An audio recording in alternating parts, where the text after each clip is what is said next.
I'm Dr. Jordan Wiggins, and this is the Pleasure Principles podcast.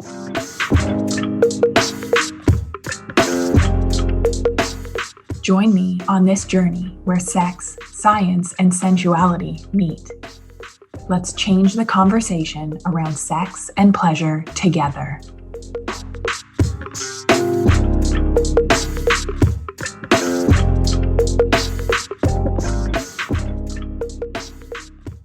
Let's shift gears real quick into recipe for good sex or the best sex. What does that include?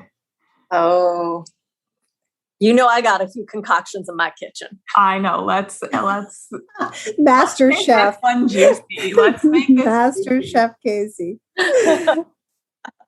Enlighten us. And this is why. Because the problem is that sex is not a drive. It's women don't want the sex that they're having. And this angers men. Women are like, what? But if you don't want sex, it means you're not wanting the sex that you're having, because sex is actually a reward system. But we're not going to talk too much about the details. We can check out my blog, send me a DM on Instagram, read the Pink Canary if you want the background on all of this. But let's go to the recipe. Chef Kasey. Well, you know, in any good recipe, it always starts with the cook, right? So masturbation, self-pleasure is it's the 101. Like, knowing your own body, of course, is so essential. And, and it's so unfortunate that even to this day, masturbation is not, like, it's seen as a sin in a lot of religious circles. Certainly the one I grew up in, I was told that if I masturbate, I would go to hell. That's what I grew up in. Mm-hmm. And what a shame that is, because that's where it starts. It starts with finding your own pleasure and knowing where you like to be touched, knowing where you don't like to be touched, knowing what turns you on and turns you off by touching your own body. So it starts with yourself in your intimate relationship with your body. So that to me is like 101. But then moving on from that, I don't take that out of my, once I learn to know my body better, I then don't go into relations with a man and leave all that behind. I take that with me. I pretty much never have sex without my bullet or my vibrator. I'm really starting to love my bullet, even more, because my vibrator can be kind of big and it can get in the way sometimes. But my bullet, and Gigi, you're the one you sent us. It's Kiki. Yes, Tame Entrepreneur. Oh, yes. Yeah. Yep. Why did I not get one of these? You did. Well, I wonder if it was an issue with them sending to Canada, because I do remember you asked. I think. Mm-hmm. What is really it? Fabulous? Really fast. So I always and to the point where my partner now, anytime he wants sex, the first thing he asks is, "Where's your bullet?" Because he knows that's gonna get me in the mood. Love it. And, a lot of times it's me using it on me while he's doing other things that he knows I like. Or it's him using it on me. I really love, I enjoy penetration so much more when I'm using my bullet, because then I'm getting that clitoral stimulation that will help me release and open up more. So I always enjoy penetration more. And then, Joe, I'm always preaching, take penetration off the table for a while, so you find all those other things that you love. Instead of just having that one course, you expand your palette. But yeah, I really do find that it's masturbation, and it's not losing that self-pleasure when you're intimate with another partner, and keeping that clitoral stimulation happening, whether you're alone or whether you're with someone else, are some of my best tips. And it certainly makes me want the type of sex that men typically want to have, which is penetrative sex. It makes me want that more when I do have my bullet with me as well. What do you guys have? What else you got? I love making toys okay, because I think that's a taboo for some people, or maybe I think there's a common with the notion that men should just know how to please a woman, and somehow it's offensive or insulting if a toy is added. They're threatened. Right. They're lacking somehow. We hear that a lot, and that's not what it's about. Actually, we need a reframe on that one, because what a sexual encounter should be about is pleasure for all, pleasure for everyone involved. And if we know that 70% of women reliably orgasm from clitoral stimulation, like a dick is not necessarily going to do it. Nope. Or not always. I think the other challenging thing is owning your yes and owning your no. In the bedroom, I find it's very hard for myself and for other women to have a voice, to say, yes, more, no, I don't like that. I want something different. And men, I don't think, are used to that either. Like, a lot of them get very hurt and offended when, there's a no. And I think also because we're so unversed in our yes and our no, that when we say no, I know for myself, when I first started speaking up in sex, because I didn't for a long, long time, when I did finally start speaking up, my no was way forceful, because it's almost like I would tolerate something until it was like, no, stop. I don't like that. And of course they're going to be hurt and offended by that. But it's almost like that's where I had to start, because I had no voice.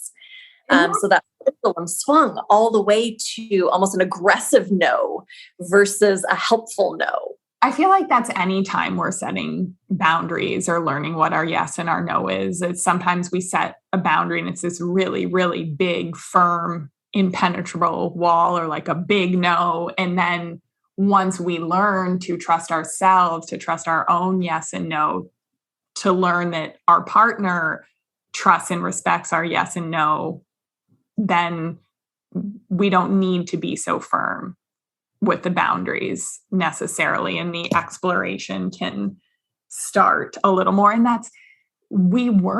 men were taught they should just know how to please women, which actually that's what I want to talk about next for recipes of good sex, is what can men bring to the table that is a big turn on.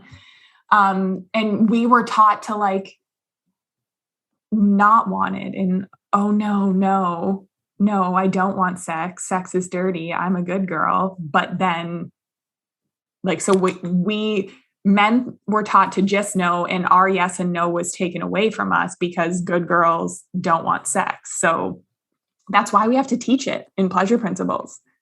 We have to go through what is my yes and is my no, and how can I communicate it in a way that doesn't create tension and rupture and ruin the moment. So that's I would just before you move on, I'm just going to add my new recipe, because this has been a very different relationship for me, mainly because I'm different in it, and because of the work I've done with you guys, right? Knowing what I want, knowing how to ask for it. But this is very unsexy recipe, which is the communication around it and where it's been happening for us, which is in the car on a ride somewhere. And, we talk about oh my God, how about last night when blah, blah, blah. And that was different from, the night before or whatever. And it's been so interesting to see how he reacts when we have that conversation. It's not in the pressure of the moment, right? It's more of that was really fun. Maybe we should try this. And then, we're kind of giddy in the car. We're oh my God, we can't wait to get home tonight. So that's just been a really fun, different way to have that communication when it's completely at an unexpected time. And then it's it builds that excitement for the next time. The anticipation. There's nothing. Exactly. Yes. Exactly. I've been thinking in pleasure principles and Joe and the feminine mentorship, redefining what sex means. Cause sex in our culture is always penis and vagina. And, we've really been breaking down those concepts of what is sex and how can we redefine it so that it is indeed pleasure for all. And as I've been thinking more and more about it, like, Gigi, it's exactly what you're talking about. Like, to me, good sex is connection. It is about feeling completely connected and surrendered and playful and curious and supported and loved and all of those things. And we're naked and rolling around together while we're feeling it. You know, to me, it's like I'm starting to really zone in that sex is about connection and that intimate connection. And yeah, that communication. And I agree with you. Like, when you do it outside of the pressure of a bedroom, you can sometimes be a little more playful and not take offense. And because you're not quite so vulnerable in that moment. No, it feels so much safer for some reason. It's like it takes the pressure away from, we're talking about it while we're here about to do it, or we just did it, or it's just that separation I found has been really helpful for both of us. You're not naked and in the emotion and as vulnerable, right? So you can have a much more grounded conversation. And from like evolution, cars, or when you're doing things side by side, like those kind of conversations would work really well for men. Women like to be like eye to eye, face to face. But when you're having these conversations with your man, side by side is usually better. Oh, I have learned that. Yeah, I agree. It's me. I'm making a little bit of a compromise because I would rather not have it that way, but I'm also wanting to put him in a comfortable position where he can receive and hear. It works for both. Let's talk about what men can bring to the table when it's just like more mind blowing. There are men that, when I'm connected, when I'm in my sexual power, I'll get messages from to this day talking about being with me and what it was like and that experience. But yeah, that's that connection, right? That's that, like, I saw you in a room of how many women and I'm connected to you and your power. But if I'm thinking back to those experiences, for me, that was me making it good for them. Like, I mean, sometimes it was there, sometimes it was a mutual thing, but I feel like a lot of good sex can be, it's like where I'm at and how open and vulnerable I am versus necessarily where the guy's at. But I have thought about it. Millennial men that have learned how to have sex from porn.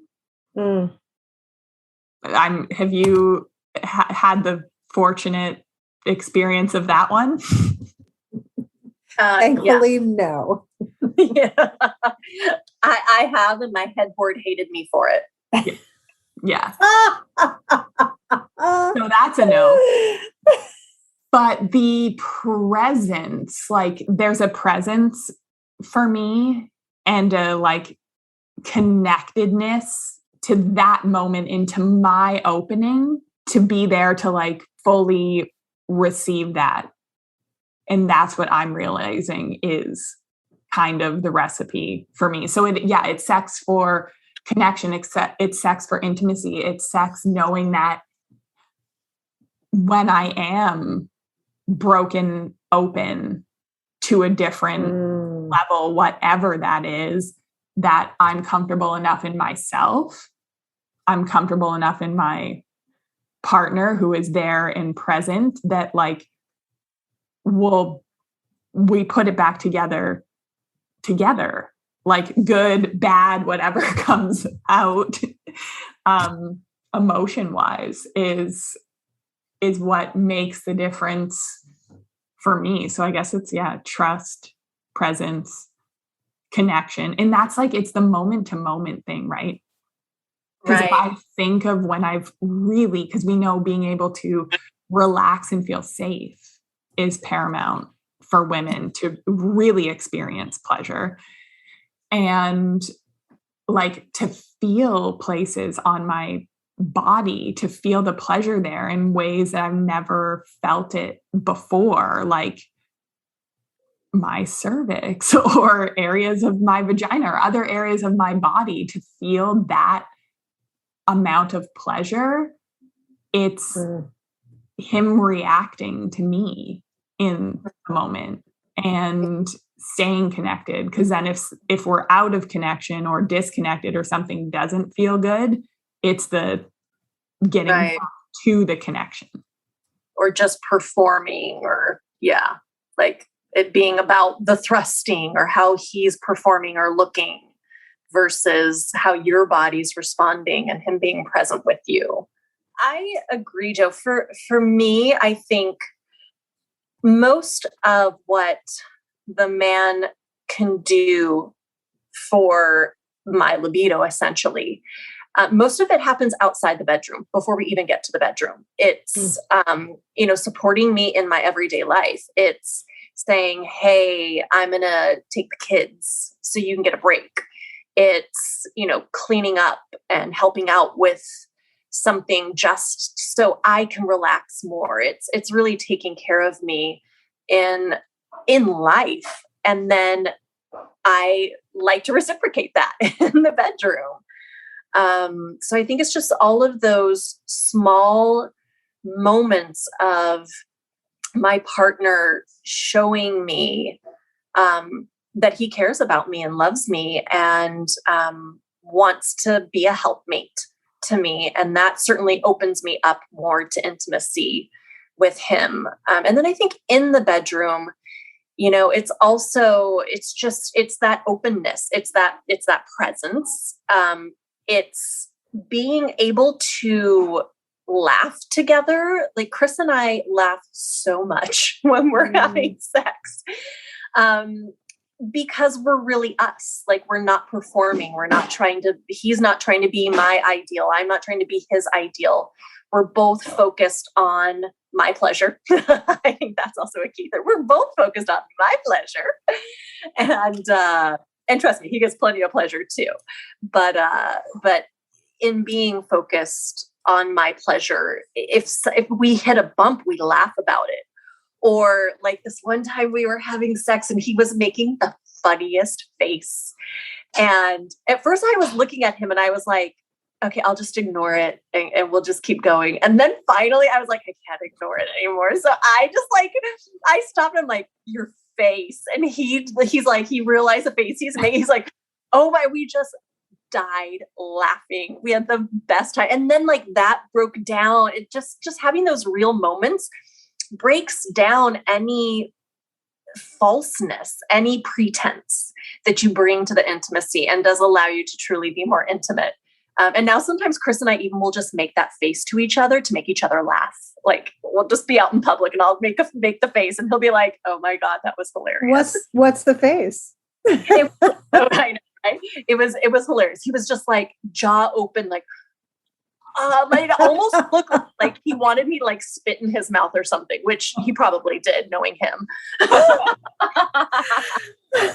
But that's what I mean about that, like opening, no matter what, knowing that like you're gonna put it back together, right? Like you could have someone that took offense in that moment, but just that realness when you're not performing, when things come up, noises happen.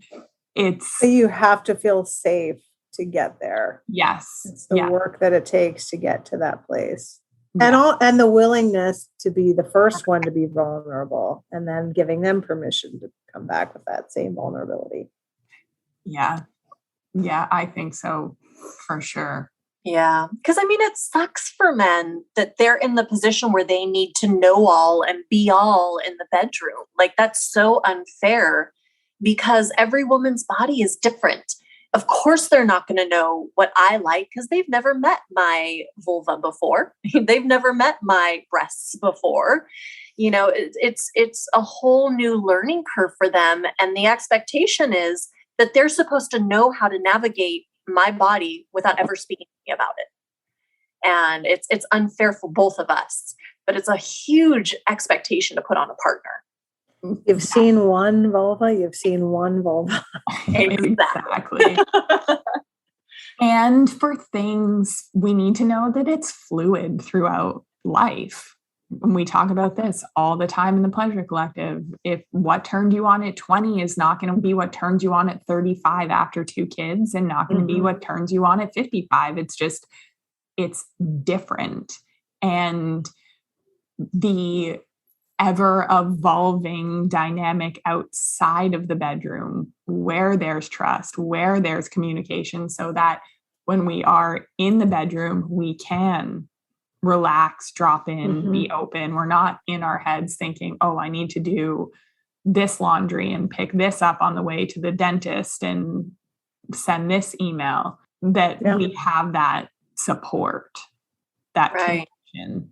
And in all those transitions, like, I do think, especially as women, we find ourselves going, oh, what's wrong with me? Oh, I'm broken again.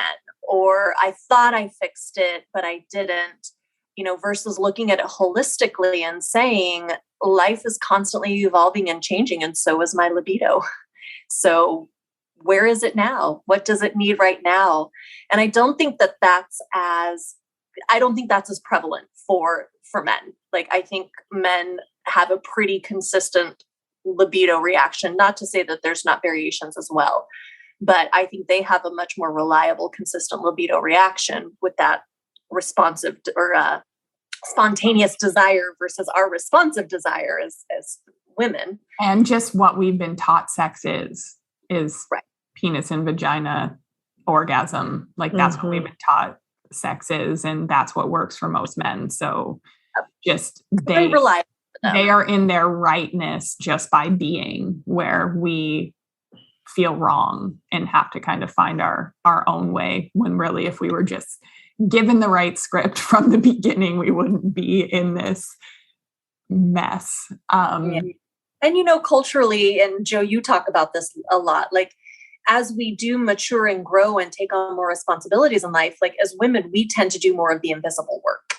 So, we're oftentimes the one that are juggling the kids and the schedules and the baths and, all of those things. And that does affect our libidos. Like, if men had to do half of the invisible work that we as women do, I think they'd have more libido issues than they do. Right. They'd be exhausted. They'd be stressed. And we know that for many people, stress puts a huge brake on libido. And I think I would add one thing. I am a huge aftercare person. Like, just, sex and then done and move on. Like, I'm not done yet. Snuggle me, talk to me, pop the champagne, put the fire on. Like, just depends on the mood.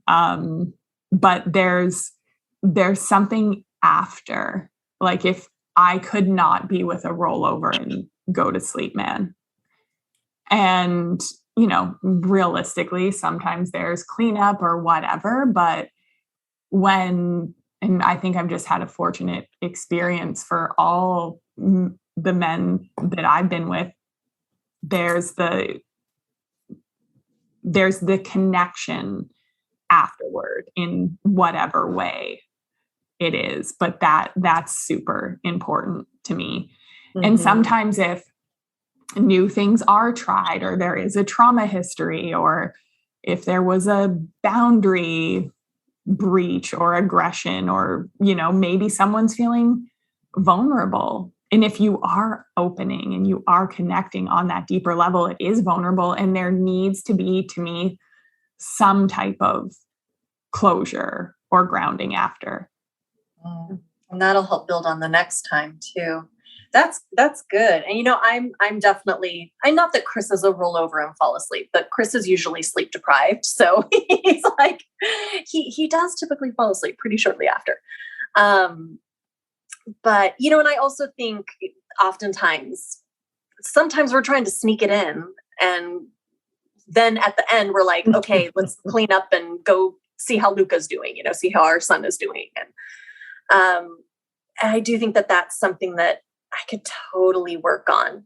And I think it will help bring me more connection and more grounding, which then will make me want it more if I know that I'm having that afterwards as well. Like that will help drive my libido too. Yeah. Ooh, I like that. Yeah, it's I need aftercare. And you need to make a point of it. Having now that I'm with someone with kids, there's always kids in the house, at least one. And so it's, a lot of times we have to do it quietly or whatever. And biggest libido killers. Kids are the worst libido killers. Aren't they? Total buzzkills.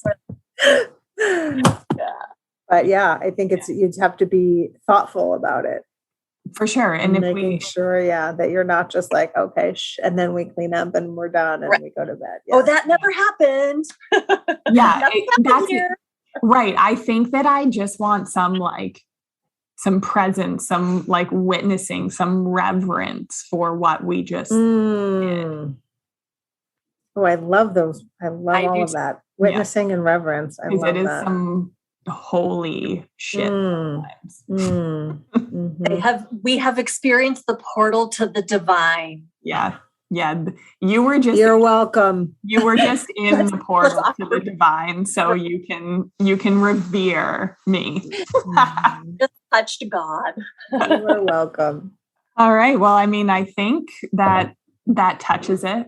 Self-pleasure. We need to know what we want. Pun intended. That touches it. That touches it. Did you guys see the thing I sent you on Instagram? I forget what account it was on, but it says something about, the clitoris has 8,000 nerves. If you're going to get on my nerves, get on one of them. Mm-hmm. Yeah. And we can have an entire different episode on when or why to have sex, because you can have sex for so many different reasons. Mm-hmm. I'm having so many quickies right now, you guys. And I'm not a quickie person, but that's where we're at. It's just, it's necessity more than anything. And I would call that more like maintenance or sustaining sex, right? Exactly. You're doing it just to get it in because that's where you're at right now. But is that the deep, nourishing, take your time, super connected? No, I couldn't live my whole life like this. Let's just say that. Right. Yeah. But it's the balance. I'll tell you, one of the most connected times we just had recently was when I flew home early, as you guys remember, from my girls' trip on the West Coast because Jamie's mom was in the hospital. And I crawled into bed at 2 a.m.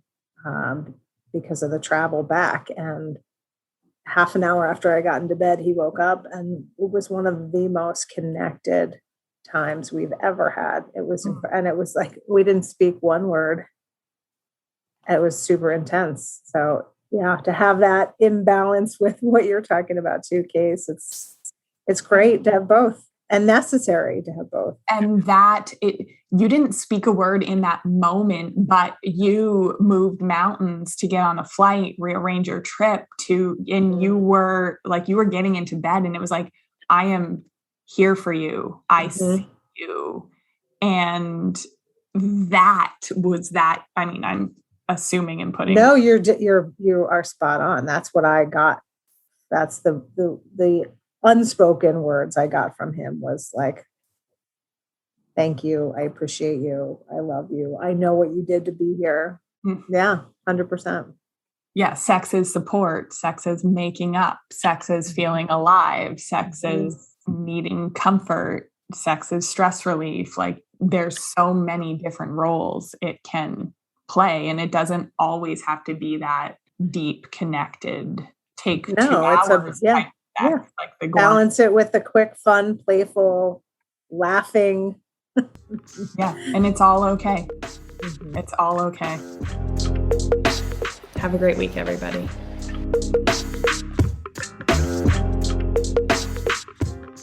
If you like what you heard in this episode, leave me a rating. Your support helps me get discovered by more women like you. Together, we can change the conversation around women's sexual health and pleasure for you, your partners, and generations to come.